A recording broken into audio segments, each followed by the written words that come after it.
Hello and welcome back to the page. I'm your host, Ashriel Moore, the ambassador of the African Diaspora Collective right here in Israel. So look, I have a 50-second video that I want us to watch together first of all, and then we'll have a bit of conversation about it afterwards. Let's watch it.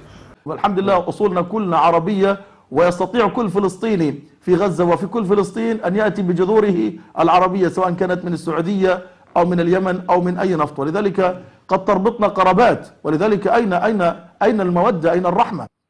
أنا شخصيا نص عائلتي مصرية كلنا، ويمكن بيجي حوالي أكثر من 30 عائلة اسمها المصري. في أساسنا نص فلسطين يا أخواننا مصري ونصها سعودي. ايش من هم الفلسطينيون؟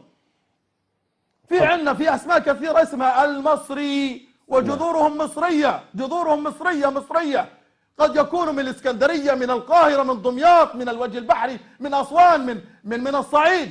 نحن مصريون، نحن عرب، نحن مسلمون، نحن منكم. So the reason why I want us to listen to that video first of all, and I'm going to be focusing specifically on the perspectives of people of African ancestry reside here in Israel. Every other community, every other group, they have their own spokespersons, they have their own representatives, they have people who are able to provide their narrative much better than I can. So I'm not even going to represent this. But I'm going to specifically focus in on the people of African ancestry's narrative, right? And we're not only talking about the people of African ancestry reside here in Israel. I mean, although we have significant communities of African ancestry, like the Beta Israel Ethiopian community, the African Hebrew Israelite community in Dimona, Israel, in the Village of Peace, the African American Jewish community, sorry, the Afro-Bedouin community, the Igbo, the Congolese, the Ghanaian, the asylum seekers from Sudan and from Eritrea. And then on the other side of the border, in what is called the Palestinian territories, you have the Afro-Palestinians. And also down in Gaza, you have the Afro-Palestinians. So I'm going to be focusing in specifically on these narratives so that we could be able to get a better understanding. And the reason why is because all too often you have these people who believe that they are on the right side of things, promoting things that are very much away from or, removed from reality. And I'm sure they're probably doing it out of the graciousness of their hearts. They really desire they believe that they're presenting history in such a way where it's actually consistent and true when it isn't. And so they'll tell people of African ancestry from those communities that I've just mentioned to go back to where you came from. Go back to Africa, not only in Israel, but also in the Palestinian territory, right? With the Afro-Palestinians. Go back to where you came from. You're not really from here. You don't belong here. You are living on stolen, inside of Israel they would say, on stolen Palestinian territory. The only people who are indigenous to this area, they would say, are Palestinian people. And so you're not Palestinian people, and you need to give Palestinian territory back to Palestinian people. And so that's where we're going to go out and scream, free, free Palestine. From the river to the sea, Palestine will be free. So I'm going to give a different framing of it that is based in historical fact so that people can be able to look at these things from our perspective. First of all, Israel, this entire portion that is called Israel today, is part and parcel of Africa. It sits on the African tectonic plate. Geologically and geographically, it is part and parcel of Africa. The only thing that is separating between mainland Africa or Egypt, right, and Sinai that is connected to Israel is a man-built Suez Canal that was built in they began the construction in 1859 and they ended in 1869. That's the only thing that separates the two. The languages that are spoken here are Afro-Semitic languages. Hebrew, Aramaic, Arabic, Gez. These languages are Afro-Semitic languages that are spoken in this region by the people who are here. In terms of the cultures, there were major similarities between the cultures of the peoples who reside here in this region, in this area. Levant and all of those things, those are political terms, right? It has nothing to do with the actual geography of the place. The Levant, the name came from the French in 1492, and they were simply indicating where this portion of land was in reference to where France is. So the Levant is where Levant in French means the rising, right? This is the area where the sun rises from. So this is the east, right? That's the political name. You also have the political name that was given to the region by the British in 1902, the Middle East, which is also another political name that has nothing to do with the actual region. The only reason why they provided that name was to indicate where this land mass is in reference to where Britain is. Now, in terms of the people, in terms of the indigeneity of people who reside here, so telling people of African ancestry to go back to Africa, to go back where they came from, I bet we established already that that's out of the picture. That has nothing to do with reality, because people of African ancestry are part and parcel of this land, right? Now, let's look at the concept of Palestine, right? Where does this concept actually come from?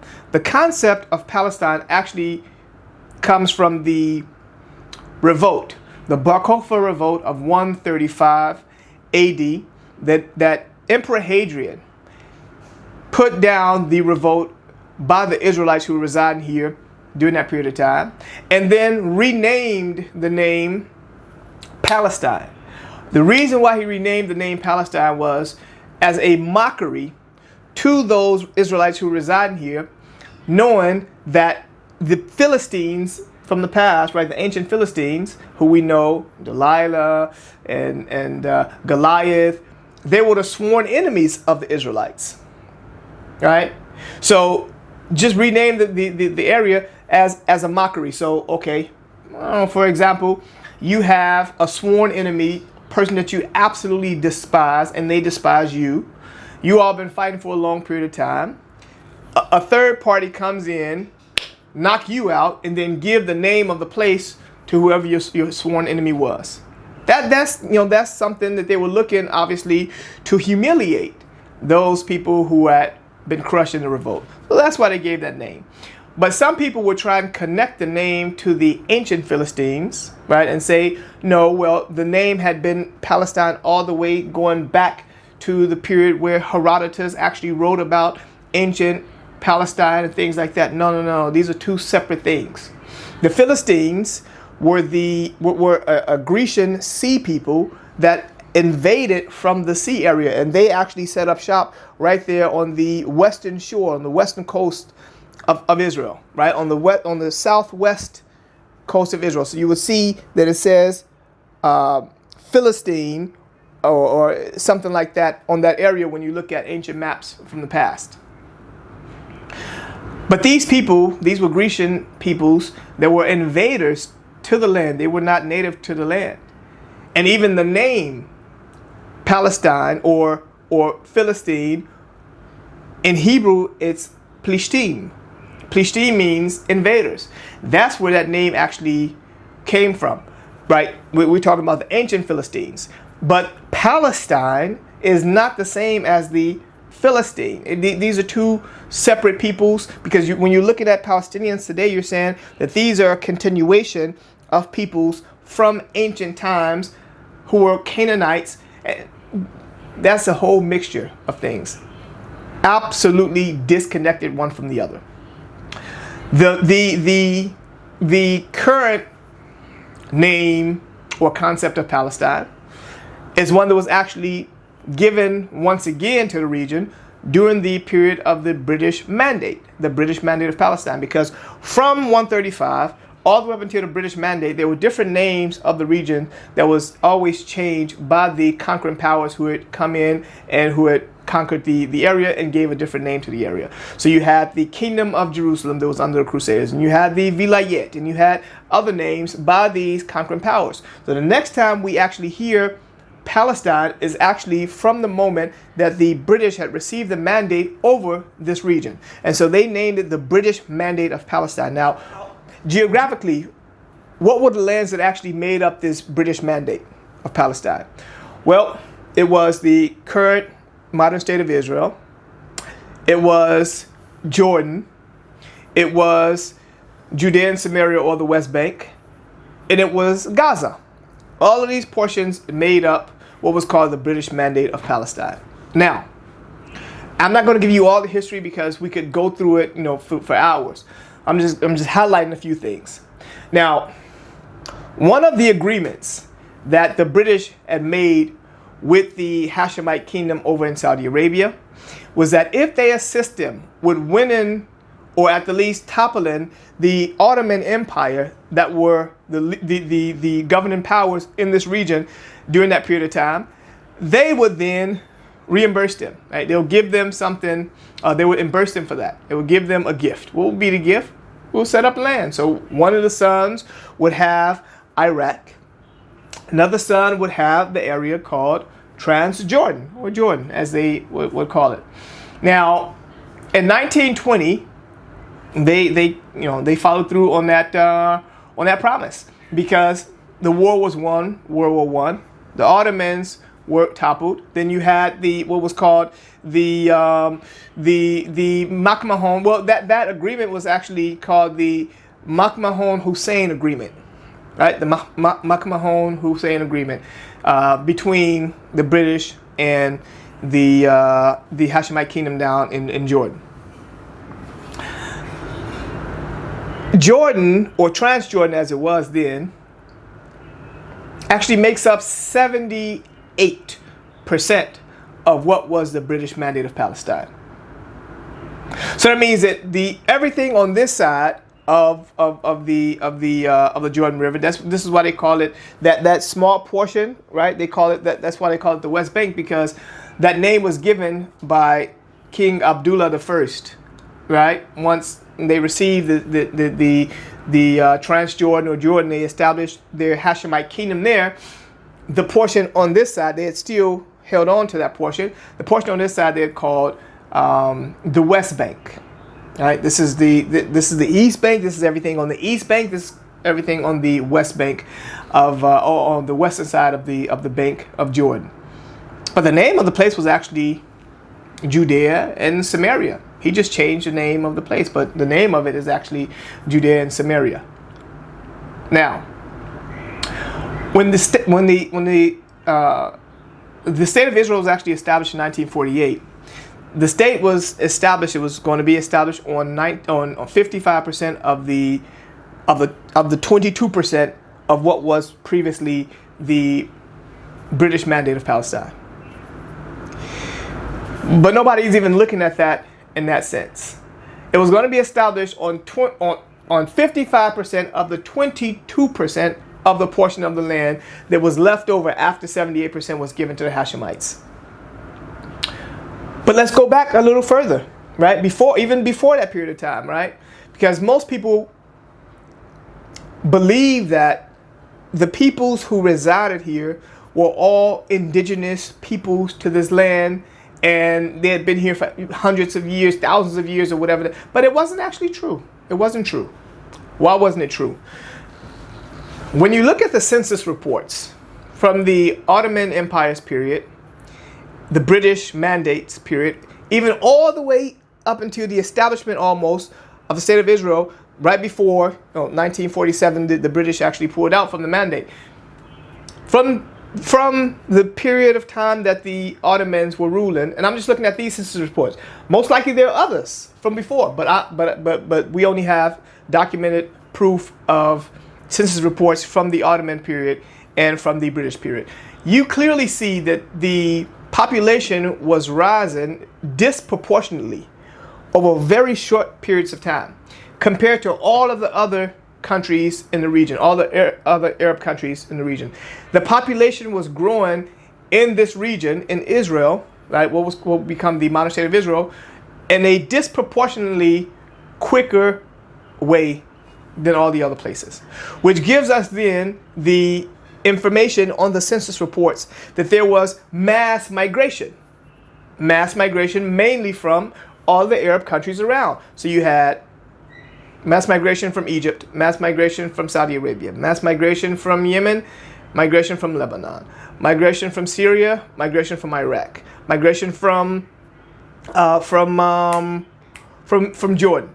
So there was mass migration from all these areas. Now, why was this mass migration? What was actually happening during those periods of time? Well, they were actually looking to have better economic opportunities. Because during the Ottoman period in this area, when you had started having some of those Jews who were coming from Europe and establishing themselves here, this was still under the Ottoman period, because the first Aliyah was in 1885, if I'm not mistaken, 1882. And so a lot of job opportunities were now starting to open. They were establishing infrastructure. They were building more. They were trying to expand. They were trying to really, establish something here.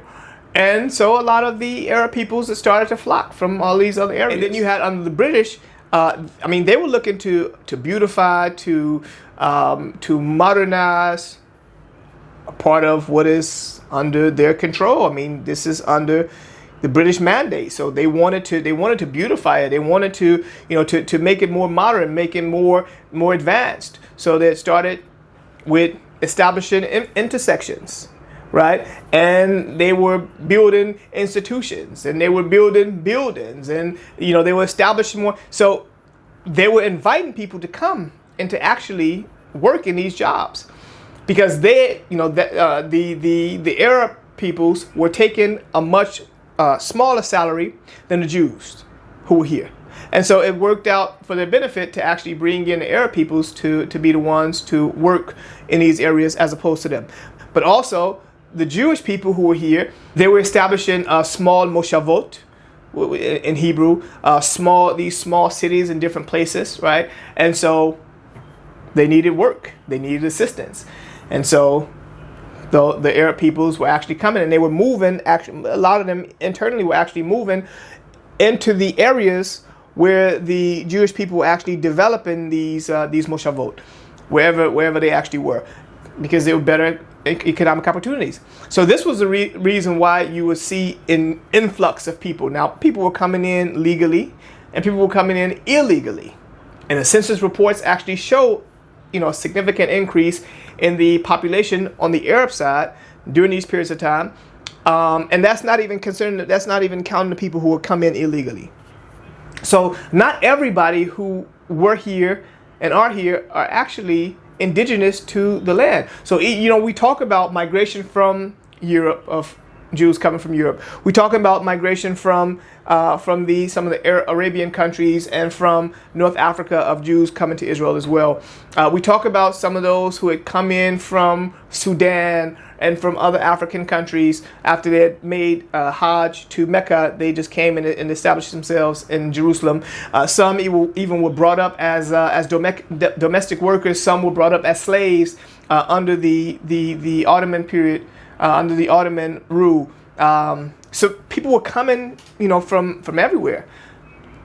So it wasn't just specifically just the European Jews who were coming in here. It was people who were coming from a lot of other places. But these are the part of the stories that they don't really share with people. Okay, so now you had all of these peoples who, during the establishment of the state of Israel, they were now here. They did not identify as Palestinian. They identified as Arab. We are Arab. As a matter of fact, not only did they not identify as Palestinian, they made it clear. So many of their leaders and so many of their writings, they made it clear. And I'm going to read a few of them to you.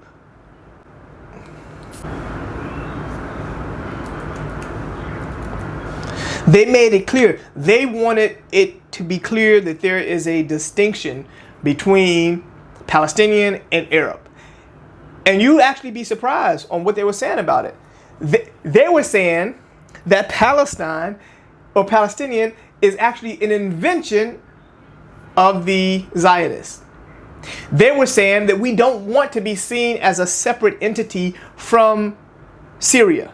They were saying, oh, you don't believe me? Let's read a few of the references. In 1946, the Arab American professor Hidi, was speaking against the partition plan. This is what he said. There is no such thing in history as Palestine. It absolutely does not exist. In 1919, there was an Arab conference, right? An Arab peace conference. And one of the things that they had come up with in this Arab peace conference was this. We consider Palestine as part of Arab Syria, as Palestine has never been at any time separated from it. We maintain national, religious, linguistic, natural, economic, and geographic ties with Syria. They wanted these things to be clear. Another one, 1937, a Palestinian leader, Uni Bey Abdel Hidi, was speaking to the Peel Commission. This is what he said to the Peel Commission. There is no such country as Palestine. Palestine is a term invented by Zionists. The Bible does not mention Palestine. Our country has been part of Syria for many centuries. A few years after that, Ahmed Shukri, who was the first leader of the PLO, the Palestinian Liberation Organization, and who succeeded him was Yasser Arafat, said this. It is well known that Palestine is nothing but southern Syria. And one of the deeper ones was actually the words of Zoher Mohsin, who was one of the leaders of the PLO in the 1970s. And he was having a conversation with the Dutch newspaper, Truth. And this is what he said. The Palestinian people does not exist. There is no difference between Jordanians, Palestinians, Syrians, and Lebanese. We are all part of one people, the Arab nation. Just for political reasons, we carefully underwrite our Palestinian identity because it is of national interest for the Arabs to advocate the existence of Palestinians to balance Zionism. Yes, the existence of a separate Palestinian identity exists only for tactical reasons. Once we have acquired all of our rights in all of Palestine, we must not delay for a moment the reunification of Jordan and Palestine. Now, the reason why there was never a problem with the fact that Jordan is 78% of what they would refer to as the British Mandate or historic Palestine, as some say. The reason why that was never a problem is because that was actually in the hands of Arab people. So you never heard anything about occupation or anything like that. Although clearly those portions of lands would have been lands that are part and parcel of what they refer to as Palestine then, you know, minus the 78%. So 22%, and they still holding on to another, about 6%, and then another 3%. So all in all, Israel was probably about 15% of the British Mandate of Palestine, all in all. And this is what everybody's talking about. Everybody's talking about this 15 to 16% plot of land from the total British Mandate of Palestine. But here's the catch though, right? Besides the fact that obviously they were saying that this is not this is just for political purposes to identify as such. When looking at people of African ancestry reside here and saying that we have no business being here, we have no connection to this area, like I've already mentioned to you in the beginning, clearly Israel is part and parcel of Africa. But when they're looking at us, they're saying, okay, you all have no business here. And again, it's not only on the side of Israel. It's also on the side of the Palestinian people. The Afro-Palestinian people are not welcomed either. You could go on to my page and see a conversation that I had with my sister, Amal, who's an Afro-Palestinian who's residing now in Jericho. She would be able to, she gave a very good breakdown of this reality that they're living under. So when people from African ancestry from the outside are actually looking in and trying to get a pretty good picture of the realities on the grounds, it's important to peel back a lot of these layers to be able to actually see the reality. Because most times when something is being presented, it's not being presented in its fullness or in its truest essence. It's being presented, chopped and screwed for the purpose of propaganda or for the purpose of pushing a specific agenda, that if all the information was actually available and people actually knew, about all the things that I'm actually mentioning now, maybe they would rethink, their positions on these things geopolitically. And I'm not even talking about I'm not even talking about the Israeli government. I'm not talking about the Palestinian Liberation Organization, the PA, the Palestinian Authority, Hamas. I'm not talking about none of those. I'm talking specifically about the realities on the grounds in terms of the truth of the matter, right? In terms of the truth of the matter. Obviously, on both ends, people are experiencing oppression, degradation, all of those things. People of African ancestry, that is. And I speak about these things all the time. And so I'm just giving a neater viewpoint so that people could not be caught in this conceptual understanding of the realities on the grounds based on what has actually been manufactured and presented to the world as being true, which it absolutely is not. So this is the position of people of African ancestry, just so you can be able to understand how our minds think in terms of the realities here. Because then you would say, okay, well, everybody who resided in this region before the establishment of the State of Israel, because they were in the British Mandate of Palestine, they were Palestinian. They had a Palestinian passport and otherwise, because it was the British Mandate of Palestine. So everybody who were here, just like in America, are American, just like in Russia. I guess if you have a Russian passport, you're Russian. An Italian passport, you're Italian. So everybody who resided here, Jews, Arabs, Sudanese, others, were all considered Palestinian at that point. So even when you talk to Afro-Palestinians today, they'll let you know that they're not really received into the fold with Palestinians. They're rejected, anti-blackness. You all are not from here. You all are outsiders. You all reside, in your own communities. We don't want to have anything to do with you all. That's just the reality of it. On this side of Israel, we're fighting against, the systems that are racist, that are discriminatory, that are operating in such way against people of African ancestry in Israel that forces us to have to go out to protest, to fight against it. These things do exist.